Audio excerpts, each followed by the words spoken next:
Hi, I'm Senior Grandmaster Jimenez from Kajukenbo Live, coming out of South Lake Tahoe, California. Today we have our My Story, Like It or Not, Chapter 3. It's the tournament scene from beginning to end. But before I go onto that, I want to give a shout out to Grandmaster Paul Lozada. We got his book today in the mail, and I read actually a few of his chapters, and it's a really good book. You don't want to miss out. If you want to buy this book, go to officer187.com and you'll be able to order your book. It's a really good book, so don't miss out on it. Okay, so this is how we're going to start. Is when I first started martial arts with, like I said, Senior Grandmaster Vargas. I was only a white belt, and back then, a lot of the students he had used to go to all the tournaments. And his studio and Bill Owen's studio at the time was the two top studios in the Bay Area. Nobody really beat them at all. And he had champion fighters and stuff. And I remember the first time a tournament came up, and all my peers in our class, they were going to go. And I wanted to fight, and they were all, yeah, fight. I go, yeah. And then I made the mistake like most people do. Well, I'll just go watch the first one, and I'll fight in the second one. And, of course, I was only a young guy. And Senior Grandmaster Vargas, or we call him Sifu. Sifu kind of looked at me with that shitty-ass grin, and, because everybody says the same thing. And he says, are you sure? Because you're probably going to miss out. I go, no, I just want to watch to see what, it's about first before I do this. So I went. It was at the Oakland Auditorium, and like he was right. What a big mistake I made. I went over there, and I'm watching my peers fight, and I'm just like, oh my God. I go, this is like so great. I go, I cannot believe the way this tournament was. And back then, there was tons and tons of people competing from all over. So, went back to the studio and trained, and then the next tournament came up. It was Captain Weber Days. Ron Marchini threw it in Stockton. So all the students were going to go. Tammy Kasan got us all ready and stuff. Like, okay, I'm going to go. Remember, I'm only a young guy. But I'm not going to lie to you. I'm shitting my pants because my first tournament, I was, scared shitless, and I'm thinking, oh my God. I still remember this day sitting up in the stands in the second story bleachers at the Stockton Civic Auditorium, glued to my chair, but both my hands were like on top of the chair, holding on to it.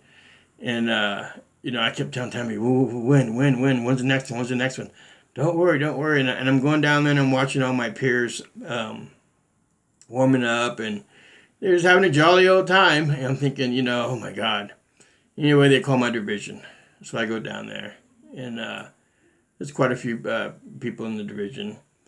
Anyway, so I started fighting and stuff, and then it just like most people fought in tournaments, is like you're nervous and scared, but once they say go, you forget who's there, and all you see is that one person ahead of you.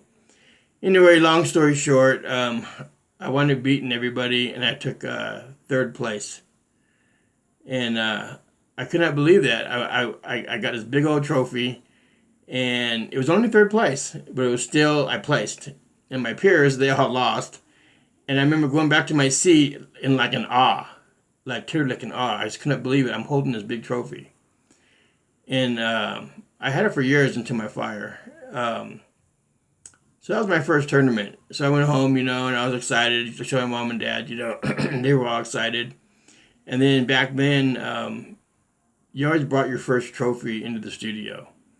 And leave it there. Well, I'm not going to lie. I was only a kid, and it was my first karate tournament trophy, and I'm looking at it going, geez. And then that Monday come in, Tammy's out, where's your trophy? So I'm like, I'll bring it. And, and Sifu Vargas didn't say a word. He just kind of looked at me, but I can read his face that, he's like, where's your trophy, So I didn't bring him for about 2-3 weeks. And I kept getting a little wisecracked. Like I feel kind of cold shoulder. So I said, okay, I'll bring it. So I brought the trophy and I sat it gave it to him. And he set it right there by his office. And I stayed there by his office for about a month. And then one day I came in and the little click man was broken off of it. And I was hella pissed. I was like, well, I got my trophy. He's like, oh, it fell. So I'm like, okay, well, can I go home and fix it? He says, sure, sure. Go ahead and take it. So I took it, went home and fixed it, and I left it there. I didn't bring it back. So later on down the line, he threw a big banquet, and he had a lot of people there, a couple hundred people. And he gave everybody in the studio a trophy except for me. I remember my dad going, well, how come Tony didn't get one? Of course, his ears are flapping, and he thought, well, Tony's got his trophy at home. See, those are the kind of things I told you in the second chapter. That's what he would do. So, anyway, long story short, the next tournament was the Internationals in Long Beach. Well, I'm not realizing that was the biggest tournament probably in the world at that time in the 70s. So I'm thinking, oh shit, I won a trophy in the first tournament. I could do it again. So I remember we got down there. We all piled like he did. He always piled everybody in one U-Haul, not U-Haul, motorhome, and we all went down there. And then of course they slept in him and John Bear and those guys slept in the RV, and all of us we had to sleep in the Ivy in the parking lot at the Long Beach Auditorium. I mean, that's just the crap that he pulled. But anyway, I remember walking in the auditorium going, oh my God. There was like thousands and thousands of people. It took us like almost 3.5 hours to get to the front door. And there was like 250 people in my division. I mean, and I'm only a white belt. I didn't know any better. And I remember fighting, and I remember I lost in the first fight actually, and I got caught with a rib hand right across my mouth. It cracked me right across my lips, and loosened my 2 front teeth because back then they really hit hard. So I was like, it was just a lesson learned because it kind of, I expected if I won the first one, then I could win another trophy, and it doesn't work that way. So we went back, and I was kind of like upset and stuff like that, and then I started competing, and I started winning, winning, and how I got into forums, I noticed one of the students did forums, and Tammy Kassan used to always do forums, and she always took first place. And so I said, well, I'm going to try that. Remember, I'm only a white belt. So I tried it, and again, I got third place in the first time, and right in front of great grandmaster Al Novak. That's the first time I met him, this huge, giant guy, just staring at me. I'm only a kid, shitting my pants in front of him. Anyway, I wound up taking third place. And then after that, we started competing a lot, and how I met Grandmaster Willis, we call him now. Back then we just called him Jimmy or Jimmy Jive. How I met him is we didn't wear feet pads, but I had a pair of feet pads that I bought because it's a cool thing to have karate stuff, but we never used them. And I remember fighting at the Oakland Auditorium, and I remember looking down, and I was like, hey, where's my feet pads at? And I remember looking out there, and I'm like, what the hell? I didn't really know him at the time. And he wouldn't take my feet pads off my bag and wouldn't use my feet pads. They were all sweaty and smelly and stinky. And I'm like, damn it, So then that's how I got to know Grandmaster Willis. Then after that, we started talking and stuff. And then we started hitting the tournament circuit, just me and him. Because Vargas and those guys started slacking down. And it was for years, just me and Grandmaster Willis. And we'd go to tournaments and we'd win all kinds of trophies. We never lost. Never lost. I never lost. And I always brought something back. And I always did 5 events. I did weapons. I did open. I did Kempo. I did soft style. I fought. And a lot of times we did teams. So sometimes we'd bring home 5 or 6 trophies. And if you won Grand Champion, you got another big trophy. And so we filled up my mom's house pretty much with trophies all over. But that was my thing back then. I just couldn't wait to go to tournaments. I just couldn't wait. And I remember watching, these guys, Ernie Reyes and George Chung and stuff, and those guys at the Oakland Auditorium doing their demonstration at nighttime. And I was thinking to myself, man, one day I just, I go look at those guys. And my mom was sitting next to me. She goes, don't worry. One day, he goes, you'll be up there with those guys. I said, I go, no way. I go, those guys are like unreal. And that day came that I was up there with those guys on that stage. So, your dreams do come true. And so I remember I used to get all the karate magazines. And I used to like dream when I was a little kid of, oh my God, I'd love to be in a karate magazine. That was my like ultimate thing when I be in a karate magazine. And I took first place at a tournament one time, and I told that story before. In the back of the Karate Illustrated magazine, there was a little blurb about that big in the back. You probably needed a magnifying glass to see it. And it was results of that one tournament. And I remember seeing my name. And it was, Tony Jimenez. I didn't go by Anthony. I don't know why. It was Tony Jimenez. And I was like, oh my God. I was jumping up and down like a little kid, my name's in this magazine. Of course, went out there and, bought a couple copies, and stuff. You couldn't see it. I mean, it was literally, you needed a magnifying glass. And then later down in my career, I wound up one of the top competitors, and I was in Karate Illustrated magazine 4 years straight. If you go on my website, you'll see the page and everything in the magazine. But yeah, we just started going to all the tournaments, and we just started, like I said, just dominating people. And a few people a couple of fights I had in forums that I kind of remember, that kind of like set things apart, is his name was Henry Martinez, little tiny guy, and he used to do hardstyle. He didn't fight. He didn't fight. He used ass kicked, but he was used to do forums, and he always took first place in forums, and then he did the sides and weapons. And I couldn't beat him. I just couldn't beat him. And then finally one day, I beat him. And after that, I beat him every time. And then he wound up quitting and not competing anymore. But he was like the main guy that I really wanted to beat back then. I couldn't beat like George Sumner like that. They were too good. But even though I was a top competitor, they were just too good. And one of my top fights, I was only a green belt. And Senior Grandmaster Ligera had his students, the Crazy Dragons, out there. And if people that know about tournaments, they know who the Crazy Dragons are. So long story short, his name was Donald Hubman. And he was, at the time, before Satch and Percy and those guys came in, he was Greg's top guy. They used to call him Crazy Legs because his feet were so fast. And I used to see that guy and I'd go, damn, that guy's feet's fast. And I trained so hard with my feet, and I knew my feet were just as fast. So one day I went to a green belt, and it came down to me and him for first and second. And let me tell you what a fight. We had the whole auditorium there, and they all went to our side, and we went back and forth. I mean, just both of us, our legs were flying 100 miles an hour. I mean, they were just zinging everywhere, and this is lightweight division. It wasn't heavy like I am now.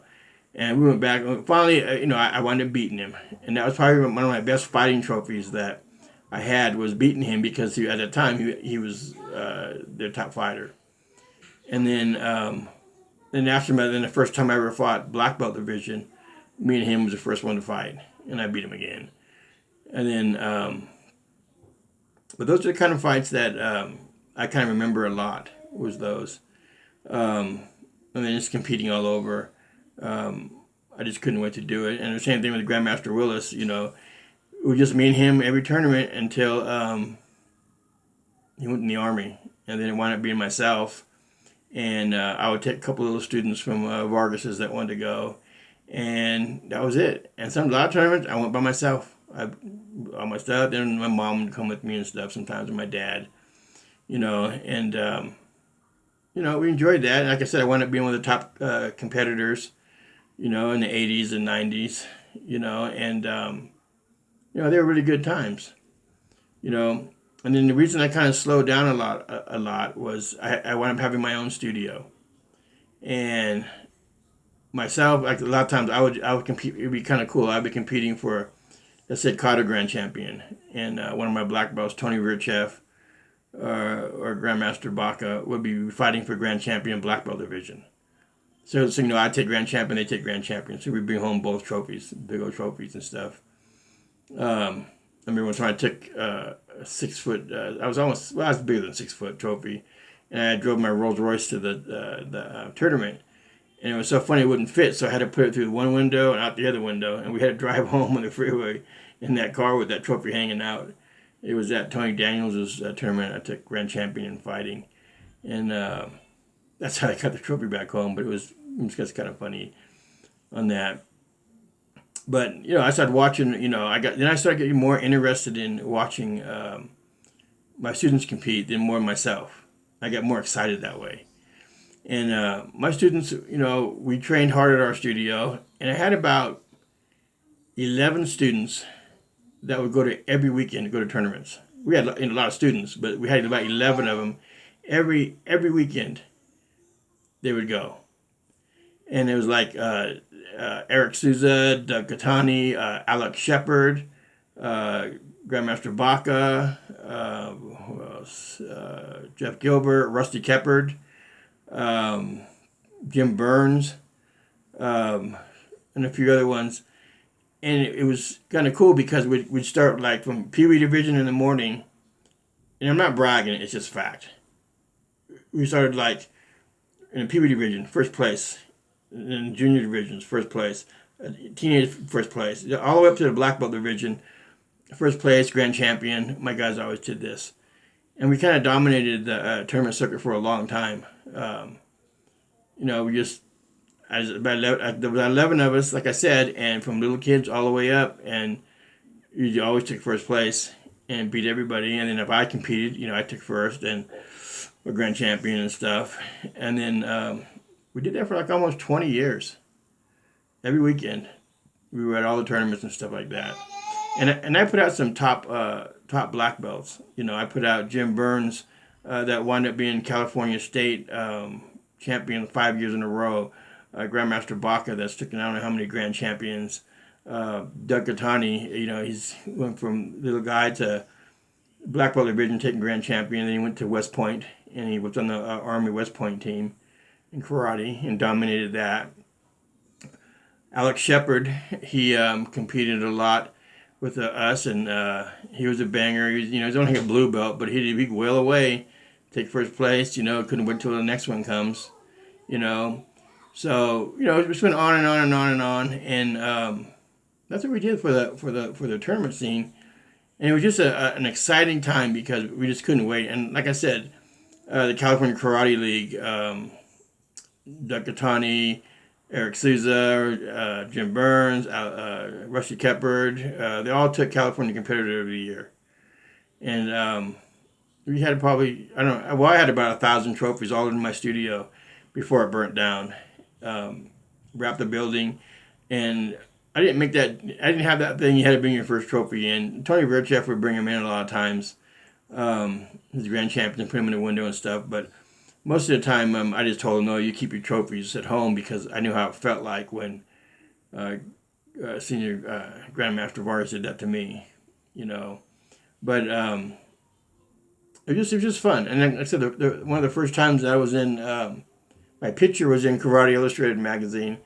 I didn't know it was going to be in there, and I went to the karate supply place, and I was fingering through the magazine, and all of a sudden I go, boom, there it is. I just turned the page, and I was like, oh my God, that's me. And I'm standing there, I had my swords and stuff, and that was it. But like I said, for a year straight, because I was rated, they had my name in there and stuff. And then Grandmaster Willis, he competed in the Army. When he was stationed out, he did tournaments and stuff, and did pretty good. And then when he came out, he started competing again, and he did all right. And he doesn't compete no more. But for a seafood Grandmaster Vargas's school, it was basically after Tammy left, because Tammy always won. It was basically me and Grandmaster Willis that represented him in all the tournaments, and between the both of us, we won a lot of trophies and stuff. But like I said, the tournaments is like an icing on the cake, and it's funny because you see a lot of times, and a lot of these karate guys will agree with me on this. Most of the martial artists see each other more than sometimes they see their own relatives, because they see them every weekend at the tournaments.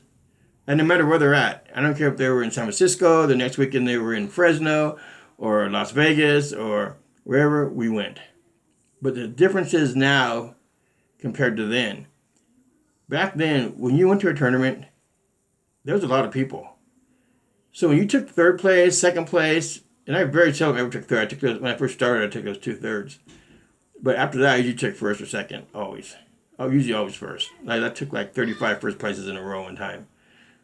But there was a lot of people that you had to compete against. You just didn't compete against one or two people and then tell everybody you're a world champion and, and you beat like two people. Or you do kata and you pay for, 10 events and you do the same form, nobody in your division, and you line up 10 trophies and go, look what I won. And a lot of people don't understand that. Because back in the day, when you won, you won. I mean, we fought in a team one time, me and Grandmaster Willis, it was Vargas's team, and it was a battle. And we took first place finally. And I remember my mom and dad took me and him to the Silver Dragon in Oakland. And we had the balls of our feet, we had no skins on them. It hurt like hell walking in there because that's how hard we fought that day on that team, especially on the team. But those are the times that when you won, you won.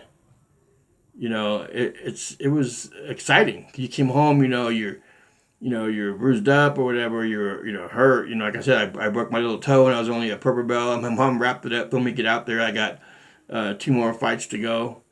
That's just the way it was back then.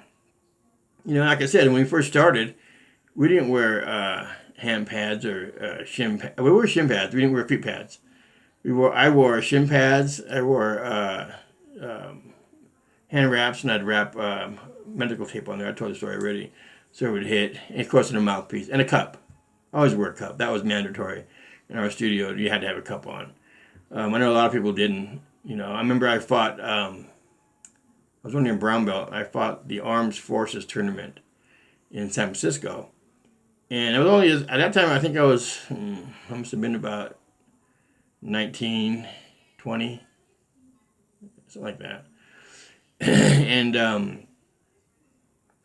I fought, and I was lining up, and everybody's doing a cup check. And the guy next to me, he was probably about 40 years old. And I remember it was Tony Daniels was a center referee, and he said, everybody knock on their cup. Well, everybody's knock, and this guy's like, oh, I don't wear a cup. And I'm thinking, as I go, you don't wear a cup? He goes, nope. He goes, nobody's ever fast enough to kick me in the groin. So I said, oh, okay, whatever, So who do you think I have to fight first? I got to fight him. The fight lasted 17 seconds. Literally 17 seconds. We lined up, hit hands, boom, they went, go. I'm all, pow, kicked him right in the nuts. Boom, fell to the ground, just rolling. Because that was my favorite shot. And then he gets up, and he's, oh, you okay? Yeah. Ready? Go. Boom, kick him in the balls again. Boom, down he go. Down he went rolling. And because back then, you were allowed to kick to the groin. So they finally got him up, and he should have stopped right then, but he was just standing there, and then I just back knuckled him in the head, smacked him one, and then the fight was over, 3-zip. And it lasted 17 seconds. Because first of all, always wear your cup. And the number 2 big thing you do is you don't tell your opponent you don't wear a cup and that no one's ever fast enough to kick you in the groin. And as it happened, and I wound up winning the tournament or that division. And then, but little fights like that kind of like stick in your head, that when you're fighting, stuff like that. And like I said, the forms and stuff, I competed on some of the biggest stages. And it was a great time, and it's something I would never give up. Like I said, I lost all my trophies in 1992 because of the fire, and we'll get to that in another chapter. And I came back in 1993. I came back out and started competing again, and I won 2 or 3 grand champions and some trophies, just to kind of put them in the window because they all burned. And then I stopped again and stuff like that. But it's good. Like I said, I had a fun time, and my students dominated, and it was just a really good time all through the whole year. And then towards the end, I started going to my house in Tahoe on the weekends, and I kind of like just not going to a lot of tournaments because it got kind of slow towards the end. It just got kind of like monopolist with the cheating and the politics, and I didn't want to deal with it no more. And after 20 years of not missing one, and I think the only one I ever missed in 20 years was when my daughter Nicole was born. And I remember on June 6th, it was Ernie Reyes' tournament. And she went to labor that day, so I couldn't go. That's the only tournament I missed for 20 years straight. So I hope you enjoyed this about the tournaments. Our next chapter, this is 1, 2, 3, 4, would be about how I started Jimenez Martial Arts Studios. And that's going to be a pretty interesting one. So if you have any questions on this, when you see the video, please subscribe and leave a message if you like it. If you don't like it, tell me you don't like it. I don't hurt my feelings, and or if you want to hear something different, or a question you want to ask, don't be shy. Leave it on the thing. All right, I'm Senior Grandmaster Jimenez, coming from Kajukenbo Live out of South Lake Tahoe, California. I'll see you next time.